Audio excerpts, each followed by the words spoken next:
Welcome, welcome, welcome to another episode of A Fresh Perspective with Jeff Charles, with me, your favorite conservatarian, Jeff Charles. Glad to see y'all. I'm going to let some more people come in here.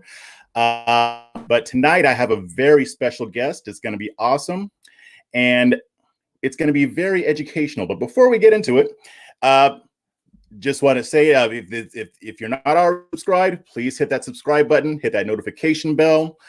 That helps me a lot, and that way you'll get notified whenever I go live or when I upload a new episode, and we can stay in touch that way. Also, if you want to support my work, you can sign up for my locals.com community at afreshperspective.locals.com. That's where you can get all of my behind the paywall content. You get a lot of stuff before the general population can see it, and a lot of it you'll be able to see that other people will never see unless you sign up for a subscription, which is only $4.99 per month. That's it. Less than a coffee at Starbucks. And I should know because whenever I have my kids, they always want Starbucks, so I know exactly how much the drinks cost. If you want to do a one-time donation, I'd appreciate that too. There's some links up here and in the show notes. Every little bit helps. And also, I am now able to receive super chats. So if you have a burning question that you want to ask my guest today, who is Lenny McCallister, by the way, if you have a burning question that you absolutely must know the answer to, you can just hit that super chat and we'll get it answered for you. But without further ado, I am bringing him on right now. He hails from Pittsburgh, Pennsylvania. He is the co-host of the Red and Black Show. And on this show, this is the color that you're used to.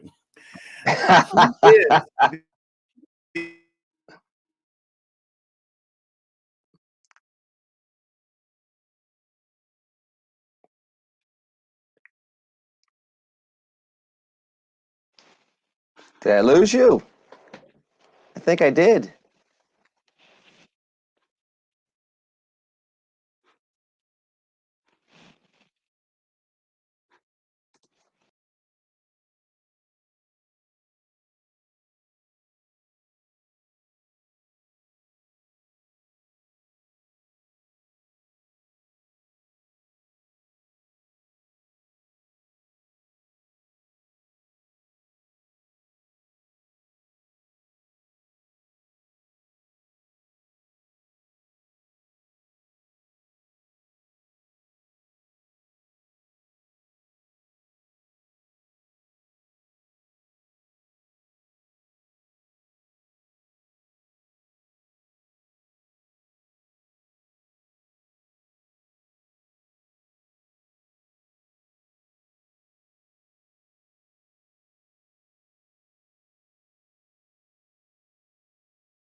All right. Are we still here?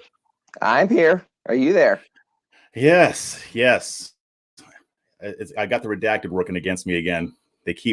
Every time I want to do a live interview, it does this for some reason. But we're back. It was the magnificent introduction you were giving me, and the forces that be was like it was a little too complimentary, and off I went. That's what I'm thinking. Yeah, it doesn't like you, but that's okay because I like you, and the people who are watching like you too. So I appreciate that very much. Yes. So, like I was saying, we're going to be talking about education, and you've been obviously in this field for a long time. So, before we even get started, why don't you give the audience an idea of who you are and your background in this area and all that good stuff? Well, I'm Lenny McAllister, like you said, Jeff. And first of all, it's hard to believe that we have only really known each other for about a year, and we've been working together on Red and Black for about 6-7 months, really going on a year. But we've been able to do a lot of fun work together on Red and Black and writing for Red State. My background is one that touches a lot of different things, but I see that there's a common thread in education.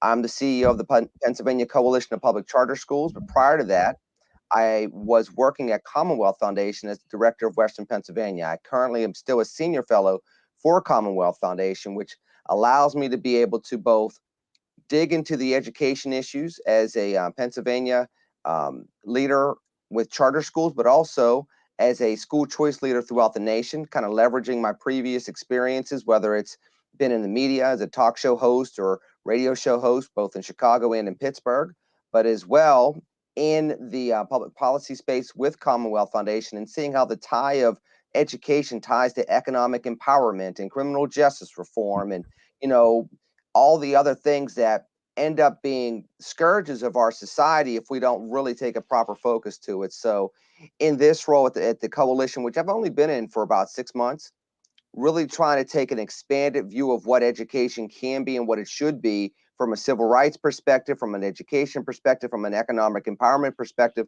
and from a workforce development perspective. Okay. And how did you even become involved in the world of education? I think part of it, honestly, was becoming a 21-year-old father, somebody that dropped out of Mhm. college, that went from I was a scholarship kid. So I ended up going to Pittsburgh Central Catholic High School and then got a scholarship to Shadyside Academy, which is one of the best prep schools in the country. And that in a 90-mile-an-hour fastball led to Davidson College.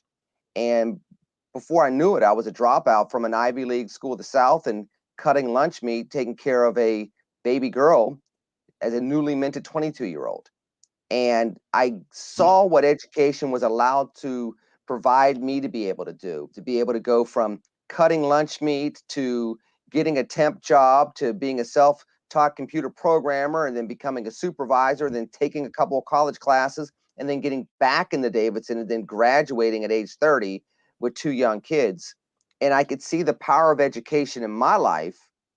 And I saw so many other guys that I ended up mentoring at a program called the Young Fathers Program at the now defunct Hill House Association here in Pittsburgh, and how they, when they had an opportunity to get a rudimentary education, how they were able to be there for their kids. And these were guys that were fathers at 15, 16, 17 years old, which was obviously much younger than me. And I was a very young dad. So to start seeing how the role of education really made a difference in my life and allowed me to kind of climb the ladder back into where I wanted to be in my life, and then see how, it was such a common theme for so many others around the country. I really started digging into it and saw it as a civil rights issue that provided an avenue to so many other things. And if you really look at American history, Jeff, you'll see that every every socioeconomic class, every race, they were able to start securing the American dream through education, from, slaves all the way through to immigrants in the 20th and 21st century. And so if you don't go Mhm. after education and do that properly and effectively, you don't have a chance in America. But if you do have education and you know the Constitution, you know the history, and you know the facts that you're dealing with in whatever industry that you're in, you can absolutely achieve the American dream. Gotcha. Now, you said something that was interesting there, something that was very key. You said education is a civil rights issue. What do you mean by that? I believe that truly that the ability to have self-determination in education, the ability to be able to craft your own course in regards to what's the best academic and developmental fit for one child or one family, is something that poor people in America, and particularly Black and brown poor people in America, simply don't have access to. And so when you start talking about self-determination, like you hear in the Declaration of Independence, and you start talking about the American dream, you don't have access to that if you're locked into bad school districts where the funding is high, but the yield in the classroom is low. You start looking at some of the Mhm. poorest performing school districts throughout the United States. It's not as though we're only spending $4,000 and $5,000 per student in those classrooms. It's the fact that we're spending so much per student, but there's so little money actually touching the child. You start having these big bureaucracies around the children where you have adults getting good paying jobs and you have kids that are still in asbestos filled buildings with outdated Mhm. textbooks. These are the things that when you start talking about, if people have better choices, it would help indirectly change that system, but also allow them to be able to find academic oases immediately, which can then turn around those communities. That type of civil rights issue is, to me, one of the key civil rights issues of the 21st century. It's very much the same as, Brown versus Board of Education, access to quality education. Before, it was access to the public school system because it was two public school systems. One was black, one was white. And so you try to bring them all together so that people had equal access to that tax-based supported education. Now in the 21st century, as the education system is resegregating itself again, now it's a matter of, if you're not going to allow there to be true equity in regards to how we do funding, you have to ensure that every American family has the opportunity to go to a school that best fits the academic and developmental needs for a child or a family. And the only guarantee of that is within public education and with charter schools. You have it with tax credit scholarships and the like, but those are not guarantees. Charter schools in public education are the only guarantees in America to have that self-determination in education.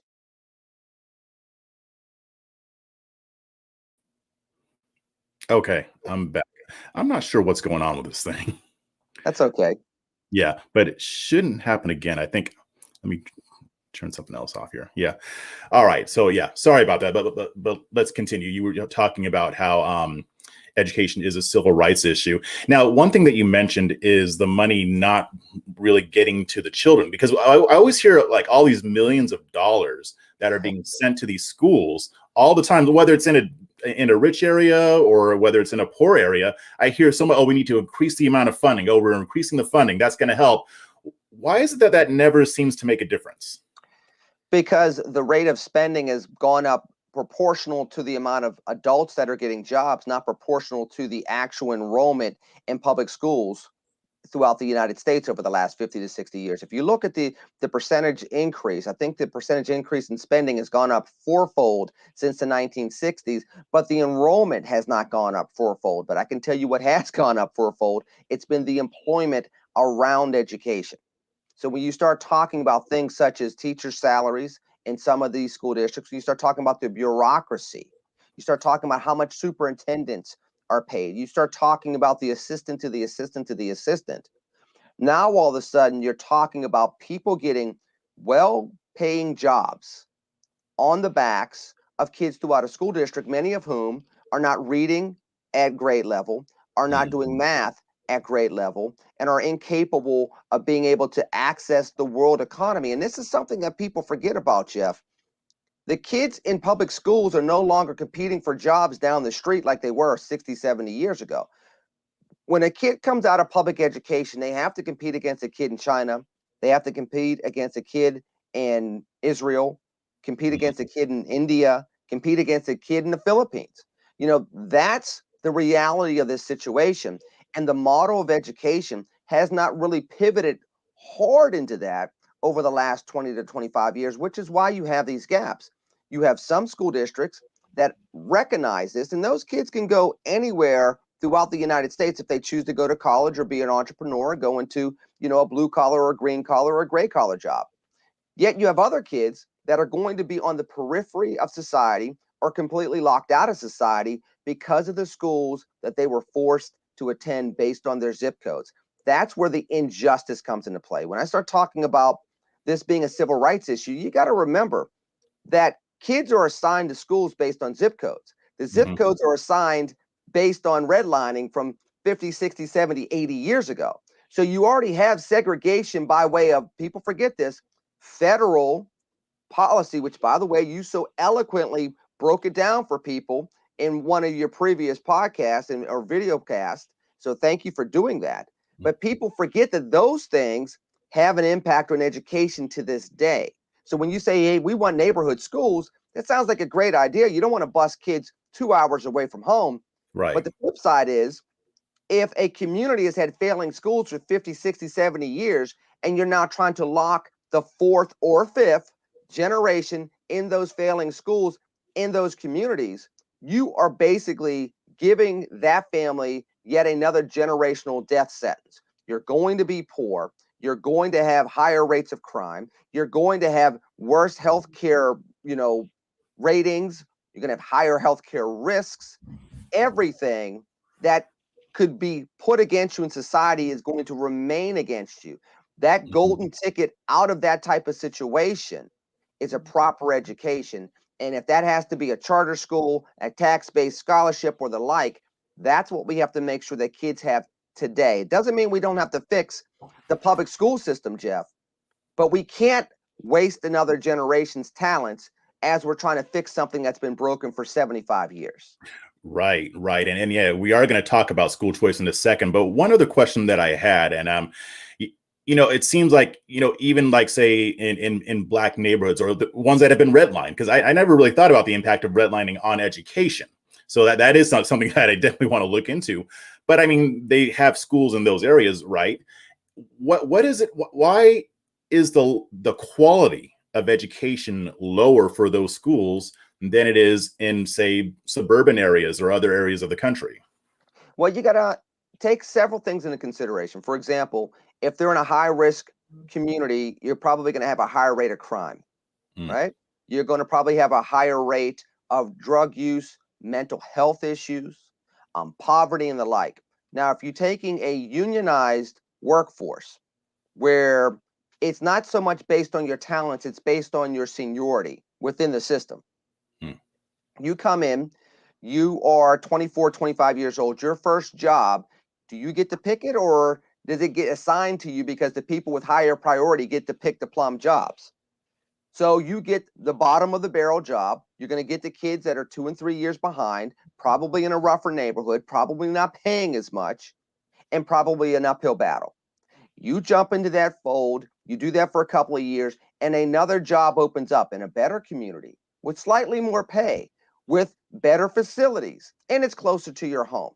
Are you inclined to stay in that struggling school or take a promotion? So if you're moving out of that school, guess what? Now there's a vacancy in that school. So guess what ends up having to happen? Another inexperienced person who, by the Right. way, Jeff, if you look at the workforce doesn't look like the kids in these communities.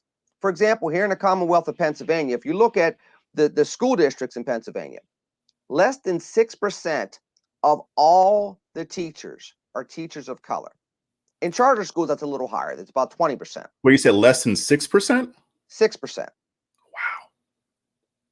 Wow. If you go to, for example, throughout the Commonwealth of Pennsylvania, students of color are roughly 20% across the Commonwealth. Now, of course, in Philadelphia, Pittsburgh, Erie, Harrisburg, Hmm. York, it's Allentown, it's disproportionately higher in regards to students of color. But we have school districts in the Commonwealth of Pennsylvania that haven't had one teacher of color in their school district for years. Wow.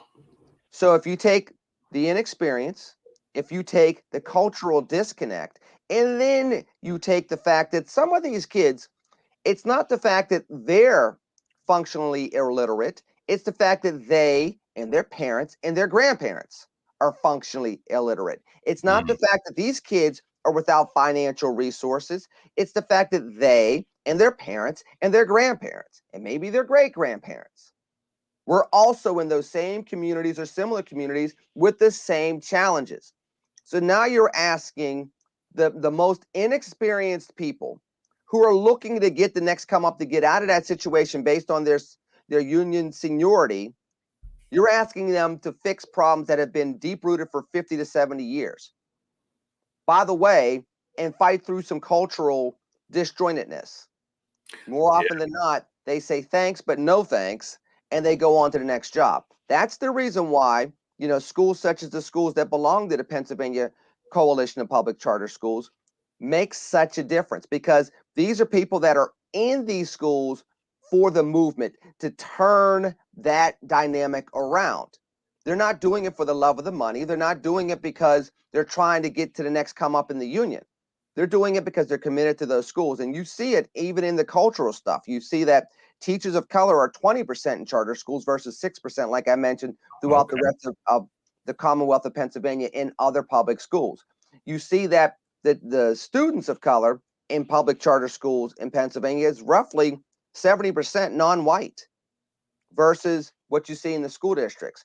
And you can see how people are taking on those challenges a lot differently than you may find in school districts. So again, when you go back to asking why does it look like this in black schools in urban settings, or why does it look like this in brown schools in urban settings?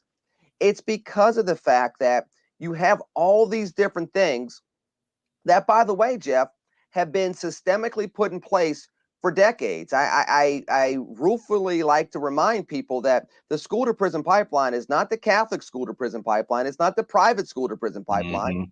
It's the public school to prison pipeline that has been established for 40 years, starting in these same schools that were saying, well, why don't they have the resources? Well, these are some of the legacy things that came into play that we have to now overcome with school choice and still with fixing the school districts as well. Gotcha. Yeah, I mean, you can see it in so many different areas, like the legacy of redlining, of Jim Crow, and other programs that the government deliberately put in place to put Black people behind white people.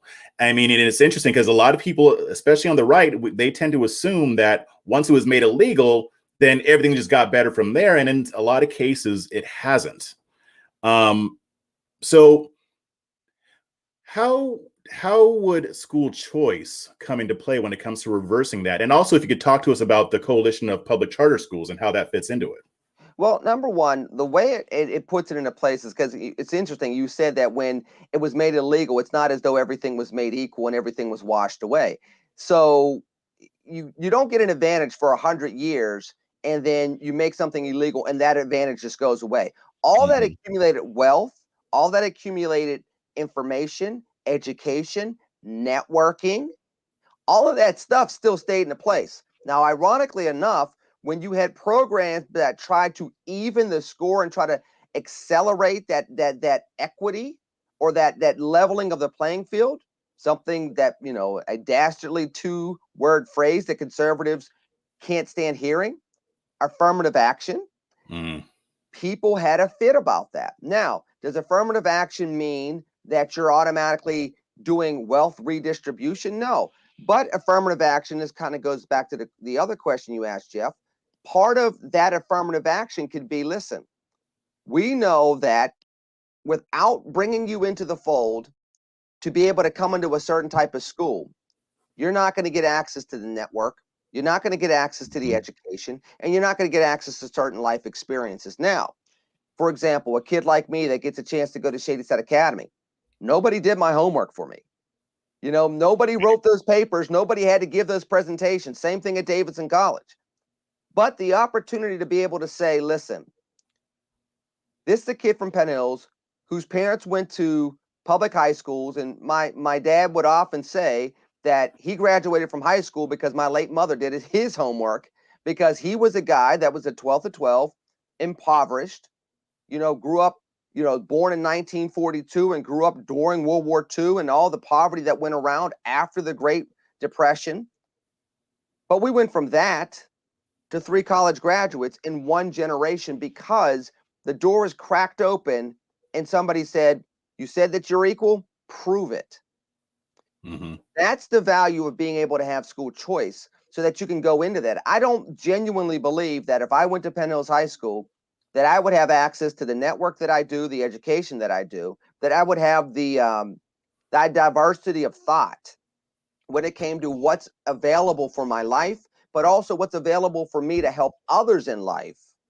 Just because of the fact that I grew up in Penn Hills, I grew up working class, I grew up in a Black middle class neighborhood, but then went to one of the most prestigious schools in the country, and then went to Davidson College, which was known as an Ivy League school of the South before it was known as the school that Steph Curry went to. So, with that said, that allows me to be able to walk into different rooms and feel comfortable. And that's something that people don't understand, the value that, when people talk about white privilege, they often go into credit scores and wealth and this, that, and the other. And I don't want to go there with that.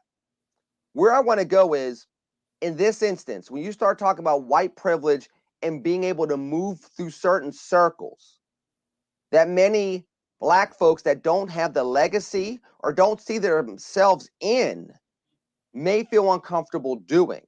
Mhm. School choice provides a way to say, if you can prove your worth, you belong because you've proven that you belong in a way that up until very recently, and again, recently in American history, even if you say 45 years, considering the country goes back to 1776, the Constitution 1789, and the like, 45 years is a very short period of time. And then if you look at the history of race in America, you know, you're only talking about the Civil War being 1865, and then you had 100 years of Jim Crow. You're Right. only really talking about things within our parents' lifetime Yeah. over the course of the history of this country. Therefore, you have to have some mechanisms in place that start leveling that playing field without doing straight up wealth redistribution. To me, one of the best ways of doing that is through school choice and education, because that's everything from what Frederick Douglass fought for as a slave before he ran away, all the way to what we're talking about right now. That is a common tie with Black folks in our history in America, but you can see it across other cultures as well once people come to America. Mm. Yeah, yeah, that's a lot. That's heavy. I mean, especially, I mean, what stood out to me is what you talked about as far as having those connections and being able to network and things like that. I had another guest a while ago. His name was Joe Cicala, and he's trying to start the very first Black-owned stock exchange. Yeah. And he talked about his work with minority entrepreneurs. He said the same thing. One of the reasons why Black businesses, there's a disparity between Black businesses and white businesses, is that a lot of Black businesses don't have the connections necessary to get the funding that they need, to get the investments that they need. Whereas a white business owner may have more access to that because of their ability to network, or their family's ability to network. If your cousin knows somebody who knows somebody. And you know what networking does for you, Jeff? And it's another thing that people don't really understand. And you can apply this to education as well if you like. Networking provides you the leeway to fail and still know that you can learn from your mistake and still be successful eventually. If you have a network, somebody can vouch for you and say, you know what, I understand why this business failed after 3 years. You got to understand this is when this happened. This is when that happened. His supplier ended up going out of business because they had a shortage of their crop or anything along those lines. Or, you know, that bank failed because the major anchor industry in that region ended up going under. A network explains things for you. A network vouches for you. A network can say, okay, you need seed money. We'll get 5 of us to put in $10,000, which is nothing for 5 investors to pull in $10,000. But if you don't have a network, now you got to go try to find $50,000 on your own. These are the things that if you don't have access to, you can't operationalize and you can't monetize. And these are things that, again, let's shift it back to education for just a second. If you can have a good education, you could see opportunities outside of the parameters of your previous experience or your previous realities based on your family and your community. And once you can do that, you can be creative. And once you do that, you can create a network. And then once you have a network, your creativity is given the opportunity to succeed or fail. And even the definition of failure changes, because now failure is just another step towards a bigger success. Something that you just don't have if you don't have that network and you don't have that level of thinking and perspective around you in your network to allow you to expand and grow. Yeah, that's big facts. I mean, you know, even in our world, I mean, if you're trying to, you know, make it as far as being a content creator, I mean, you're going to fail a bunch of times. I have, and so, but I've also had people like you who have been able to help me as a mentor, Kira Davis, and having that has been very beneficial for me. Without that, I wouldn't be doing much of this at all. So I can understand how important that is. Now, one thing I do want to ask you about is, you know, when it comes to charter schools, just for the people who don't know that much about them, what is the difference, not just between what a charter school is and what a public school is, but how do things function differently as far as educating students goes when you're talking about the differences between charter schools and public schools or regular public schools? First of all, charter schools are public schools. They're all within the public education realm. And here in Pennsylvania, they're all nonprofit. There are no for-profit charter schools, not one bit in the Commonwealth, and many, many states are like that. Now, when you start asking how are they different, charter schools, public charter schools, have the ability to be a little innovative. So they're looking at their enrollment population coming in, and they're able to assess what's going on, and they have some latitude. So, for example, let's say you have a set of kids that are in one of the worst neighborhoods in your city, and you have a charter school. They come in, you could say, you know what? If my kids get off the bus at 8:15, I lived on the south side of Chicago for 3 years, worked at WVON as a radio show host, worked at Chicago State, where I would literally leave VON and walk over to Chicago State. You can get shot at any point in time of day and night on the south side and the west side of Chicago. Okay? If you sit there and say, okay, it's more likely that my kids may have to deal with something hopping off at 8 o'clock in the morning if they're on a bus or walking to school than they would if I have them in the building by 7 a.m. If you're dealing with a union contract through the school district, the union contract may say, look, all of our schools, they start at 8:15, they're done at 2:50.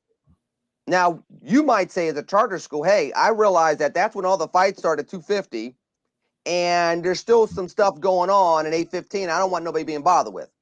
I'm going to start my school day at 7 o'clock. I'm going to keep my kids in the building until 5, make sure they eat dinner, make sure they have lunch, make sure they have breakfast, make sure they're not on any CTA bus. Talk about Chicago for a second. And everybody's safe.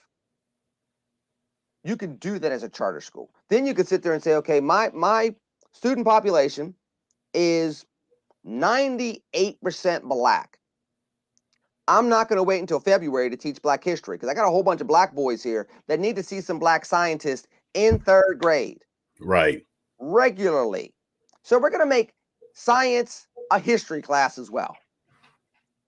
We're going to make math a history class as well. In fact, you know what? We're going to put Black history everywhere so that they can see themselves, so that by the time we get to that 7th grade science project, they're thinking about being a rocket scientist, not just playing for the Houston Rockets. When you're at a public school, quote unquote, traditional public school, there's a curriculum you got to stick to. There are certain latitudes you don't get because you got to stay within the parameters of what the union has negotiated for thousands of teachers.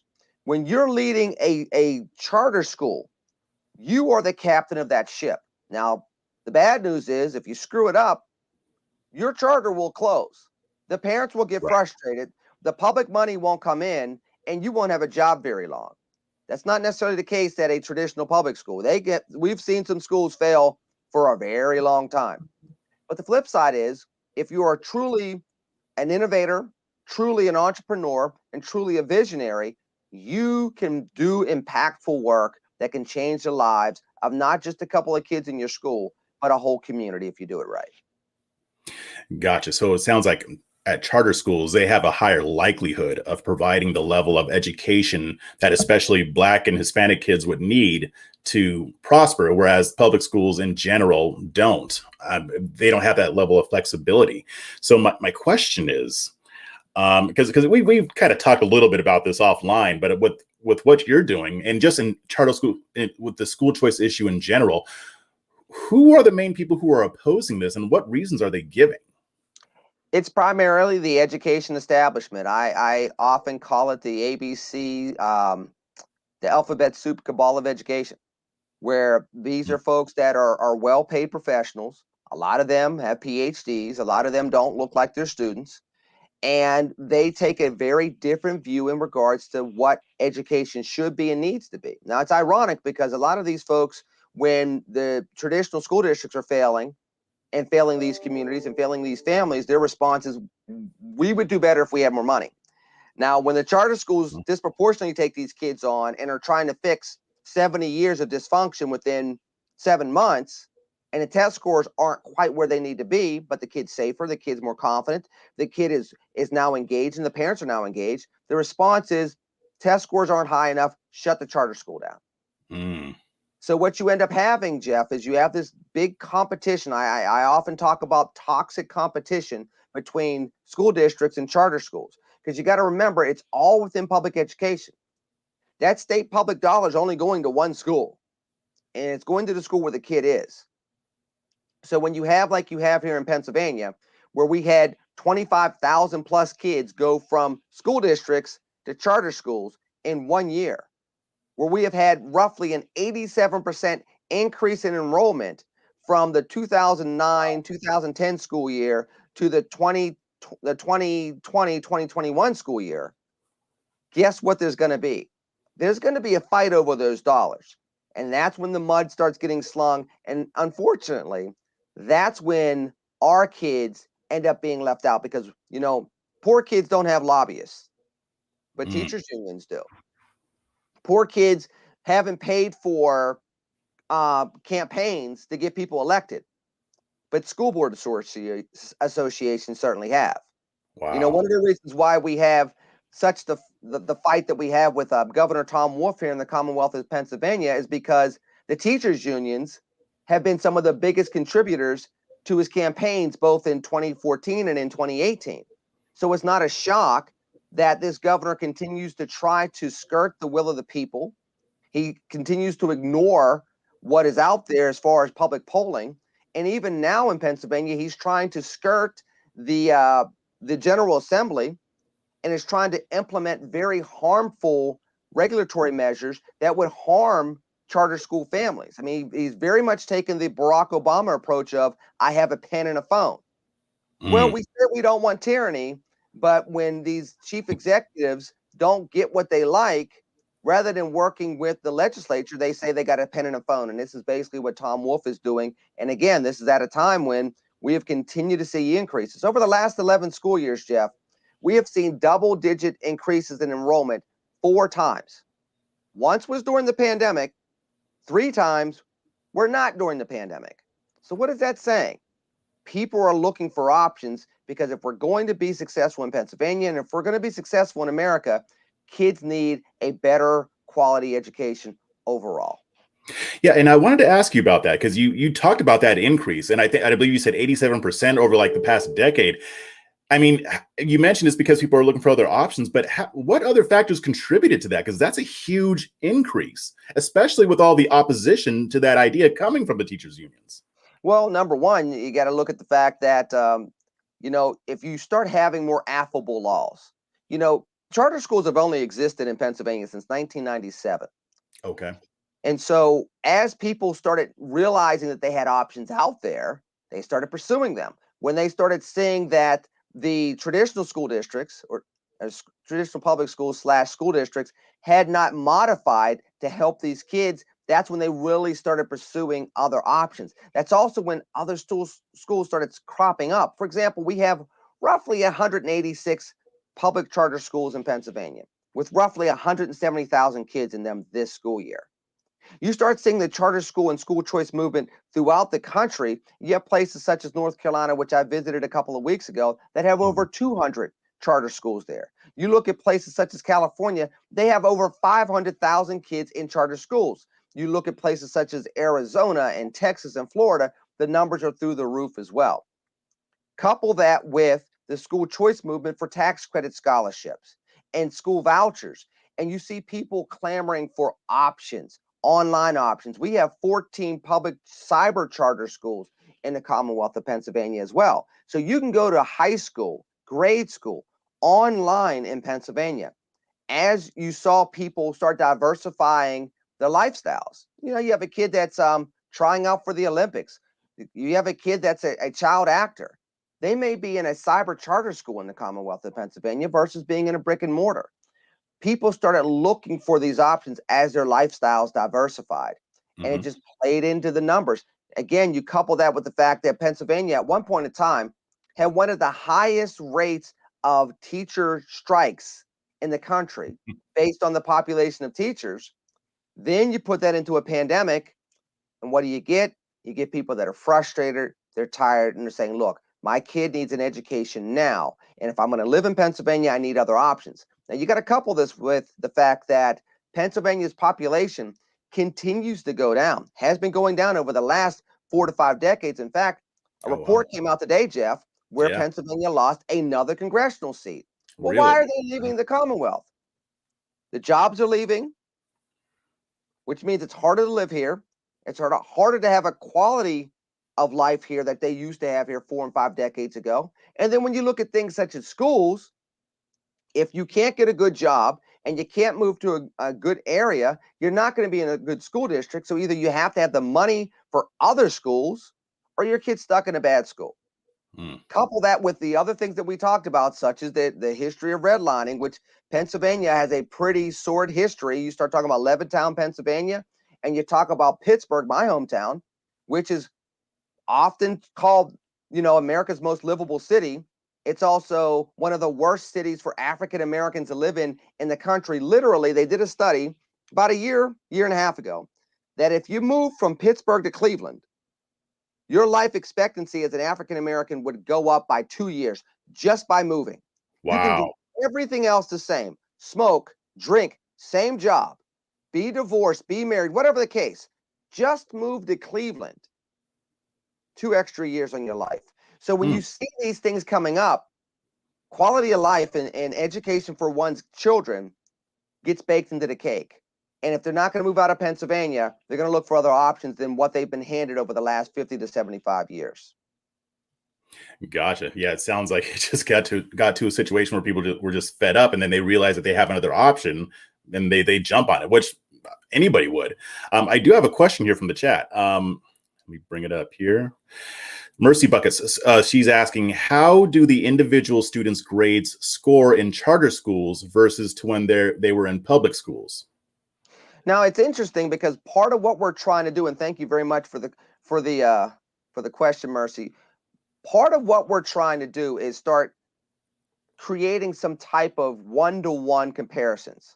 Because right now what you end up hearing is, well, charter school scores are behind what you see in traditional school districts, and so that's why you got to shut down the charter schools. But it's a little deceptive. So for example, you got to remember, if you're in a big school district like the Pittsburgh Public School District and you live in a wealthier part of Pittsburgh, you're not going to pull your kid out of that school necessarily to put them in a charter school. Usually the people that are leaving the traditional public schools are people that are disproportionately impacted by bad schools that are in their neighborhoods. So what you end up having is you will compare the charter school grades with the whole school district, which is combining the good schools with the lousy schools that these kids left. What we're trying to do with some of our legislative proposals here in Pennsylvania, and ideally across the country in different states with our colleagues, is to start comparing one-to-one. If I left this school because it was bad, and then I went to this charter school, what do these two test scores look like? Right. And when we see that, what we find is that the scores go up with the charter school. Plus, we've seen in studies that even when the test scores don't go up significantly, the quality of life does. So with school choice, teen pregnancy goes down. Attachment to the economy goes up. The attachment to the criminal justice system goes down. Other factors, gunplay, other factors, things such as domestic violence, that stuff goes down. Drug use goes down. It all goes in the right direction. So what does that mean? Even if the kid goes from a 2.1 GPA to a 2.3 GPA, doesn't seem like it's much. That kid does believe that he's going to he or she will then leave school and go get a job. And then not only that, but then be able to say, I'm going to get this job and then the next job. I might work at McDonald's, but I'm not going to be here very long. I'm going to go for McDonald's. I'm going to try to get me a job at Meineke. I'm not going to be sweeping up the floor at Meineke very long. I'm going to try to figure out how to do brakes. I'm not going to just do brakes very long. I'm going to figure out how I can do engine work and then go from there. Why? Because that kid learned how to learn, learned how to be consistent, learned how to thrive and see something better for him or himself or herself in a way that in many of these failing school districts, they just didn't. So long and short of it, we're trying to create a system where we're comparing one-to-one, because right now we're comparing apples to automobiles, and it's just not fair on the charter schools that, again, disproportionately are taking on kids that have been dissatisfied with what they've been giving for quite some time. Yeah, I mean, it sounds like if you're an administration at a charter school, you have more of an obstacle to overcome because you're getting kids who have had crappy education for years. I mean, if you're going into 8th grade and you've had crappy education up until that time, there's an extra obstacle that you have to overcome that a regular public school wouldn't, because they're just not going to try to overcome it anyway. But in this instance, they're still, like you said, learning how to learn. And they're also getting other benefits aside from reading, writing, and arithmetic. There's also more of a benefit. Can you, so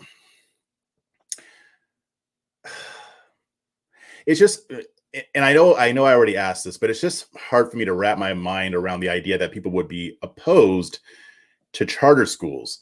But it seems like their efforts aren't really working. I mean, it seems like people are starting to wake up to this even more so. So do you see this movement growing and growing more in the future, or do you think that the teachers union will strike back? Or So, do I see this movement growing more and more in the future? Yes, that's why I do the work that I do.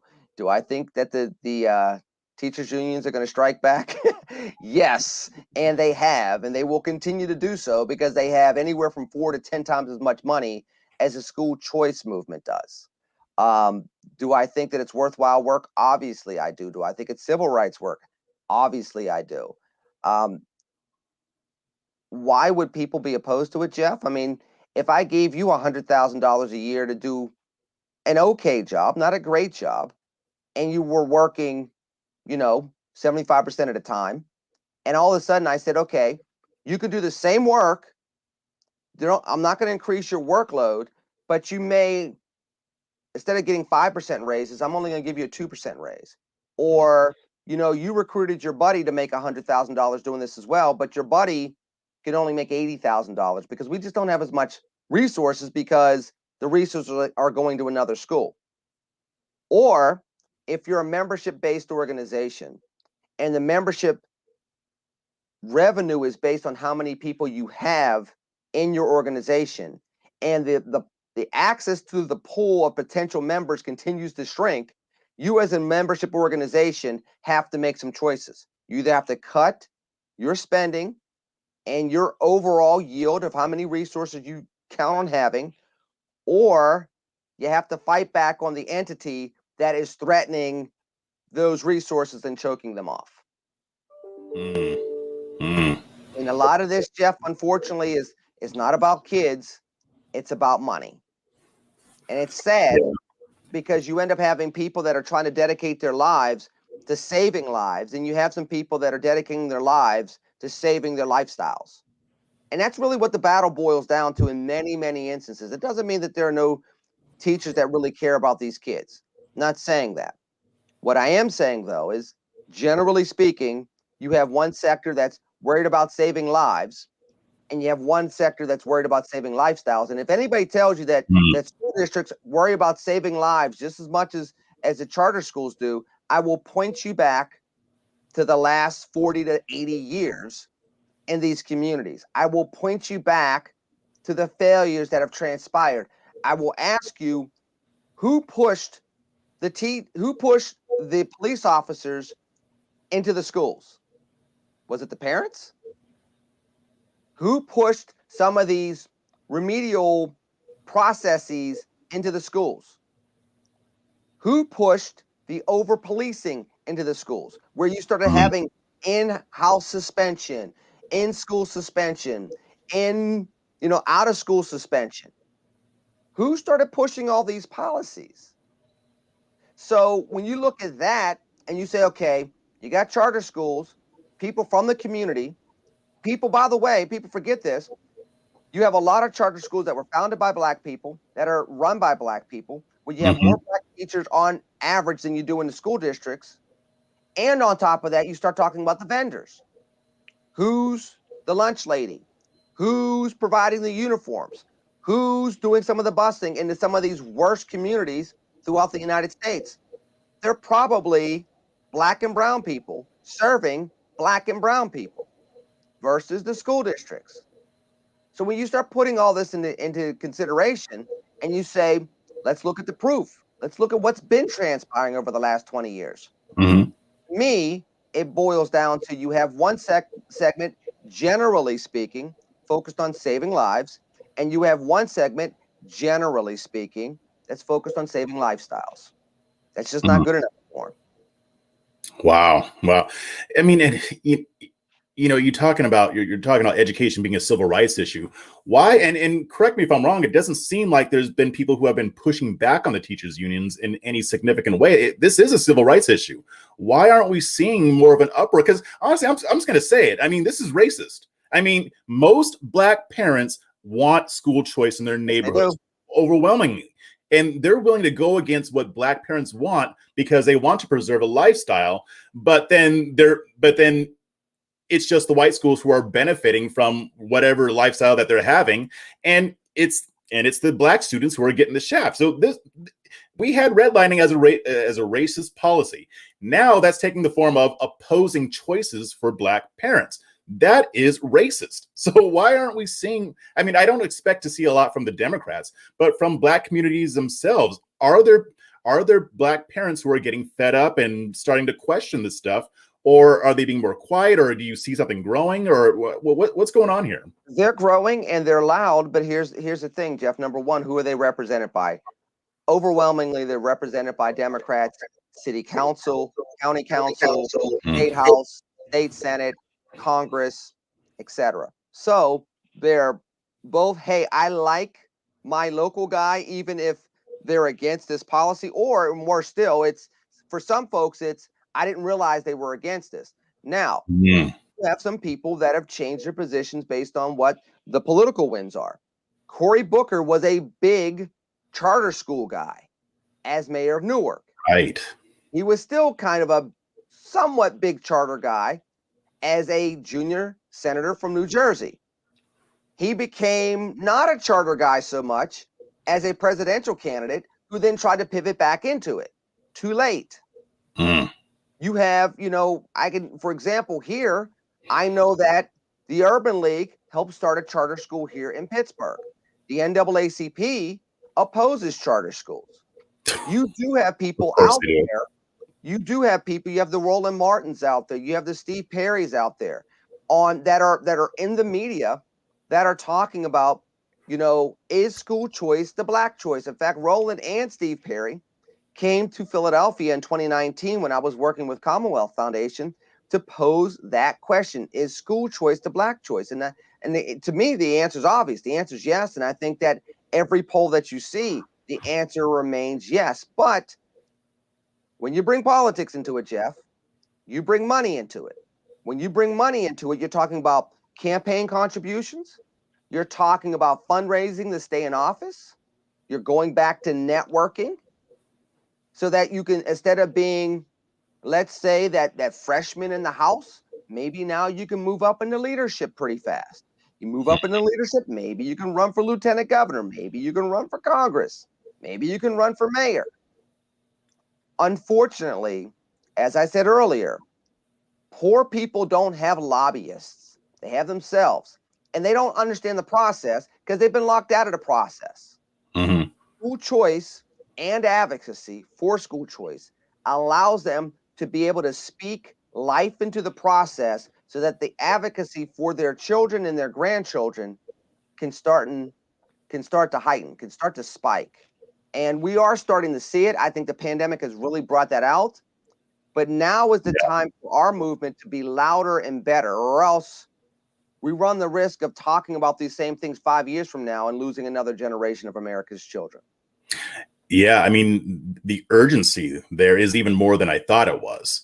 And it's just sad that politics and money are playing such a big part of this, especially with Cory Booker, because I do remember him being for school choice. So basically, he went from when he was Cory Booker, he was for school choice. But then when he became Spartacus, he was against school choice. That's what it sounded like to me. And honestly, I'm not going to get into Cory Booker because there was a time where, I disagreed with him on a lot of stuff, but I had a level of respect. But when he went full Spartacus, I couldn't handle it anymore.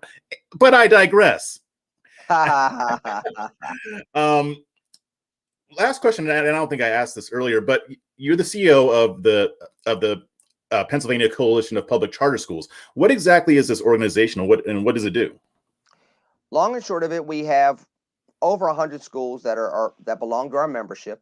We're a 501c3, and we provide everything from training to advocacy for the charter community throughout Pennsylvania. And one of the things that we're doing since I've come on board is try to use our national connections and the footprint that I've had over the years in order to make sure that the movement for charter schools is getting the support necessary to make sure that the kids that we serve can be successful. Awesome. Okay. Well, I definitely appreciate you joining me. I mean, I think we just scratched the ice with this. I think we haven't even gone that deep with it, but we got to have you back on to talk more about this as this stuff continues. But can you let people know where to find you on social media and all that good stuff? Absolutely. First of all, Jeff, thank you for having me on. I know I'm not as pretty as Kira or as smart as Chris and Kira, but I have enjoyed my time talking with you.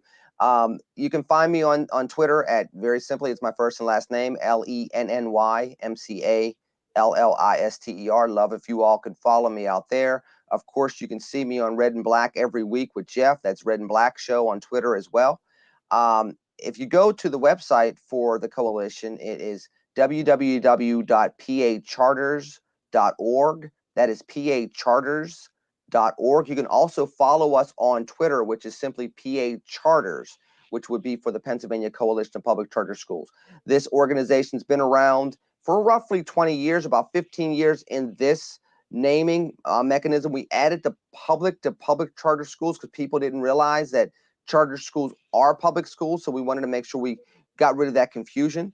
But I'd love to have people follow us out there. You can also find me on Facebook as well. I'd love to continue to talk more about this, Jeff, because as you can see, that if we don't fix education and we leave the system as is and we continue to dump money into the system without radically changing what our kids get out of the system, we can't fix anything else. Now, it doesn't mean we ignore the school districts. You got to fix those too. But you can't say, wait for us for 15 years to fix something that's been broken for almost 100 years and say, well, those kids will be okay. No, it's always about the kids. We have to do this in parallel.